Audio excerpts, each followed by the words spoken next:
अरे ओ कालू, अरे ओ कालू कौवे। अरे ये मीनू मौसी क्यों बुला रही है? लगता है मुझसे कुछ काम करवाना चाहती है। अरे कालू, इतनी ठंड में कहाँ जा रहे हो? कुछ नहीं मीनू मौसी, मैं तो जंगल से बाहर कुछ लकड़ियाँ लाने के लिए जा रहा था।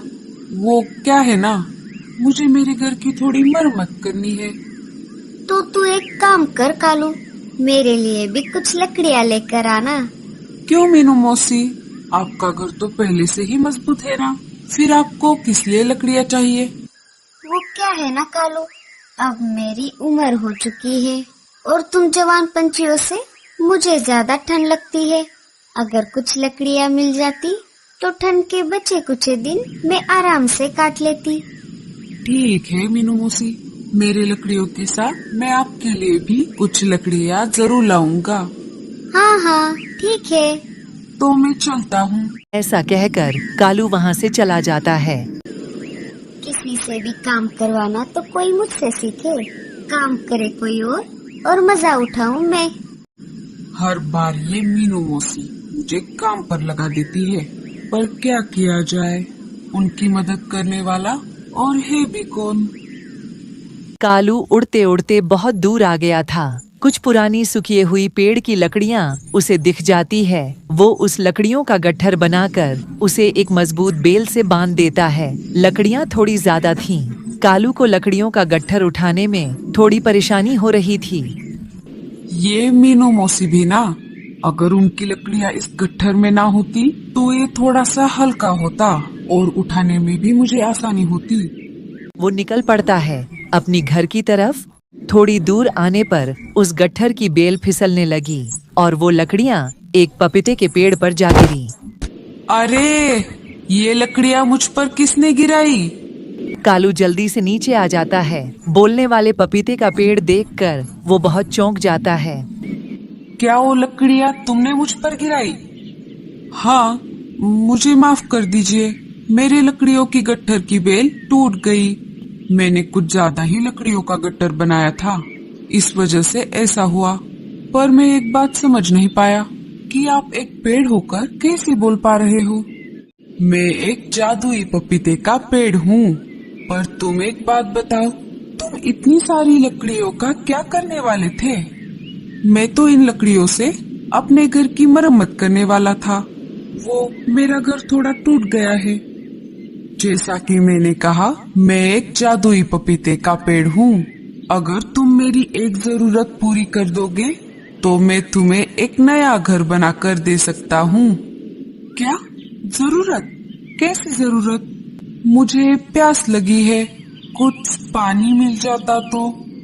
हाँ हाँ जरूर, मैं अभी जाकर पास वाली नदी से थोड़ा पानी लेकर आता हूँ। कालू देर नहीं करते हुए पास वाली नदी की तरफ जाने लगा। उसने कुछ पेड़ के बड़े पत्ते जमा किए और उनसे पानी भरने के लिए एक बड़ी सी टोकरी बना ली। उसमें पानी भरकर वो पेड़ के पास आ गया। वाह क्या बात है, थोड़ी ही सही मगर मेरी प्यास बुझ गई। जब तुम अपने जंगल में वापस जाओगे तो तुम्हें तुम्हारा नया घोंसला दिखाई देगा। कालू को ये सारी बातें झूठ लग रही थीं। कालू बिना लकड़ियां लिए अपने जंगल की तरफ जाने लगा। जब वो अपने जंगल पहुंचा तो उसे अपनी आंखों पर विश्वास नहीं हो रहा था।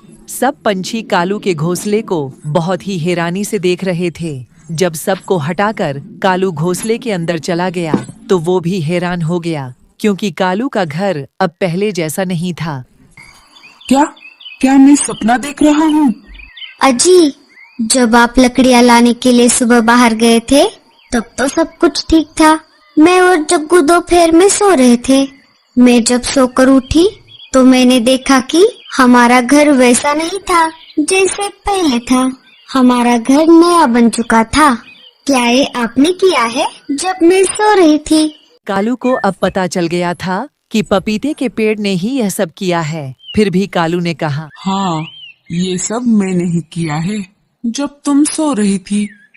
कालू जी, आप कितने अच्छे हो। चलिए, मैं आपको मेरी तरफ से पानी पूरी खिलाती हूँ।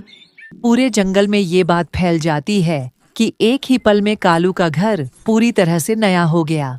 दूसरे दिन कालू फिर से सवेरे सवेरे ठंड में अनाज लाने के बहाने जंगल के बाहर जाने लगा। तभी अरे ओ कालू कौवे, अब इस बार मैं मीनू मौसी की बात नहीं सुनूंगा। वो मीनू मौसी की बात को सुनकर भी अनसुना करके जाने लगा। अरे ये कलमुहा कालू कौवा आज तो मुझसे बात भी करने के लिए तैयार नहीं है। कल तो इसका घोंसला भी नया हो गया, इसने तो लकड़ियाँ भी नहीं लाई थी। लगता है दाल में कुछ काला है। अब मीनू मौसी भी कालू कौवे का पीछा करने लगी। कालू पपीते के पेड़ के पास आ जाता है। पपीता जी, क्या आपने मुझे पहचान लिया? हाँ, तुम कल ही तो मेरे पास आए थे और मुझे पानी भी पिलाया था।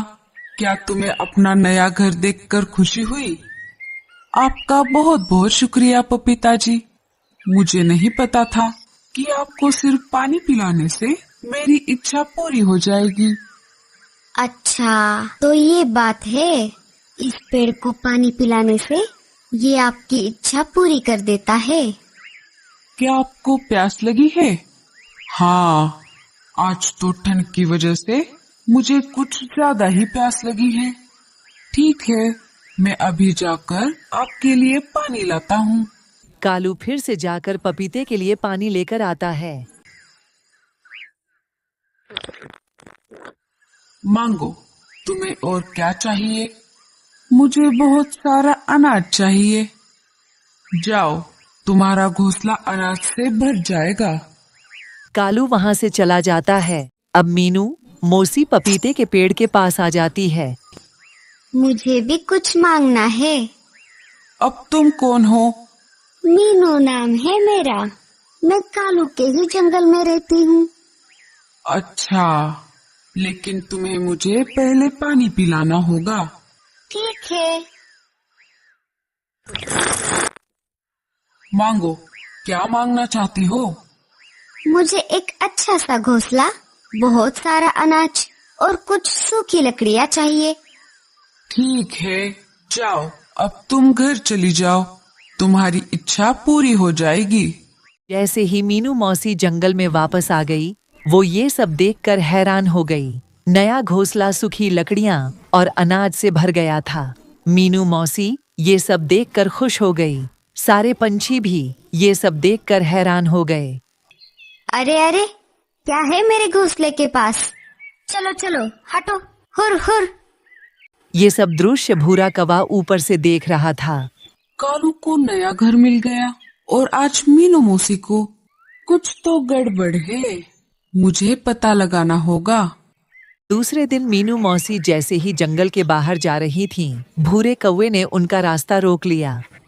क्यों मीनू मौसी, आप कहाँ जा रही थी? मुझे सब पता है। मैंने कल आपका और परसों कालू भैया का नया घर देख लिया है। सच सच बताइए, क्या बात है? वो क्या है ना भूरे, ये सब हमारी सीक्रेट बात है, पर तुम मेरे बहुत अच्छे दोस्त हो, इस वजह से मैं तुम्हें बता रही हूँ, पर किसी को बताना नहीं। हाँ हाँ, नहीं बताऊंगा। अब जल्दी जल्दी बताओ। हमारे जंगल के बाहर एक जादुई पपीते का पेड़ है। अगर तुम उसे कुछ मांगोगे तो वो तुम्हारी इच्छा पूरी कर देगा, लेकिन एक शर्त है, तुम्हें उसके सिर पर बड़े बड़े पत्थर डालने होंगे। वो तुम्हें डालने नहीं देगा, फिर भी तुम्हें उसकी बात ना मानते हुए तुम्हारा काम करते रहना होगा। अगर तुम ये कर पाते हो तभी वो आखिर में तुम्हारी इच्छा पूरी कर देगा। हाँ ठीक है, मैं ऐसा ही करूँगा। भूरा जल्दी से वहाँ से चला जाता है। बड़ा आया मुझे रोकने वाला। अब वो पपीते का पेड़ तेरी क्या हालत करता है, वो बस देखता जा। इधर भूरा कौवा घने जंगल में खोजते खोजते उस जादुई पेड़ के पास आ गया। मुझे आपसे कुछ मांगना है। हाँ हाँ, मांगो, पर तुम्हें पता तो है ना? हाँ हाँ, मुझे सब पता है। ठीक है। भूरा बड़े बड़े पत्थर खोजने लगा। उसे पास में पड़े हुए बड़े पत्थर दिखाई दिए। चल भूरे, उठा अब ये बड़े बड़े पत्थर। भूरा बड़े बड़े पत्थर उठाकर पपीते की सिर पर डालने लगा। अरे मर गया रे, ये तुम क्या कर रहे हो? भूरा पेड़ की एक नहीं सुनता और पत्थर गिराना जारी रखता है। अरे मूर्ख, रुक जाओ, ये पत्थर क्यों गिरा रहे हो? आपको तो पत्थर की मार अच्छी लगती है ना? कोई पेड़ अपने ऊपर पत्थर क्यों गिराना चाहेगा भला? मुझे पता है, जब तक आप पत्थर की मार नहीं खा लेते तब तक आप किसी की भी इच्छा पूरी नहीं करते। अरे मूर्ख, अब तो तू कुछ मांगने के लायक भी नहीं रहा। तेरे पास जो कुछ भी है वो चला जाएगा, तू कंगाल हो जाएगा। नहीं नहीं, ऐसा मत कीजिए, मुझे माफ कर दीजिए। मुझे पानी पिलाने के बजाय तुम मुझ पर पत्थर फेंकने लगे। लगता है उस मीनू चिड़िया ने मुझे फंसाया है। मुझे ऐसे लालची पंछियों से थोड़ा दूर ही रहना होगा, भले ही मुझे कोई पानी पिलाए या ना पिलाए। और ऐसा कहकर पपीते का पेड़ वहां से गायब हो जाता है। मीनू मौसी, आपने मुझे फंसा दिया। मैं तो लुट गया, बर्बाद हो गया। जो कुछ भी मेरे पास था वो भी चला गया। तेरे जैसे लालची, आलसी और कामचोर कौवे के साथ ऐसा ही होना था। सबको पता चल जाता है कि वो जादुई पपीते का पेड़ अब वहां से गायब हो चुका है। अच्छा हुआ कि वो पेड़ गायब हो गया, नहीं तो सब पंछी लालची हो जाते और कामचोर भी।